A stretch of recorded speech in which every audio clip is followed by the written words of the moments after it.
இந்த நேரத்தில் நான் என்னை மாற்றிக்கொள்கிறேன். நான் தொழாமல் இருந்தேன், தொழப்போகிறேன்.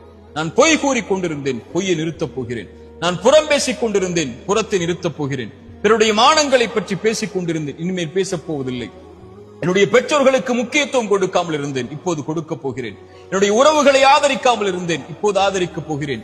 நன்றி செலுத்தாமல் இருந்தேன், இதோ நன்றிக்காக தயாராக போகிறேன். மரணத்திற்கு முன்னால் பாவ மன்னிப்பை கேட்காமல் இருந்தேன், கேட்கப் போகிறேன். மனிதர்களிடத்திலே கேட்காமல் இருந்தேன், இதோ கேட்கப் போகிறேன். இந்த நிமிடத்தை நான் சரிபடுத்தப் போகிறேன் என்ற உறுதியோடு இறைவனை நெருங்குங்கள். உங்கள் வாழ்வில் எது இல்லை என்றாலும், எதை நீங்கள் இழந்திருந்தாலும் அந்த கவலையை இறைவன் நீக்கி அவனிடத்திலே நெருங்குவதற்குரிய வாய்ப்பை இறைவன் கொடுத்து, உங்களுக்கு எதை வேண்டுமோ அதை அவனிடத்திலே கேட்டுப் பெறுவதற்குரிய அவகாசத்தையும் இறைவன் நீட்டித்து தருவார். இந்த ஒரு புரிதலை புரிந்தால், இந்த நேரத்தை பயன்படுத்தினால், இந்த நாளை பயன்படுத்தினால், இந்த நொடியை நமக்காக நாம் அமைத்துக் கொண்டால், இந்த உலக வாழ்வில் நாம் வெற்றியை நோக்கி பயணிக்கலாம்.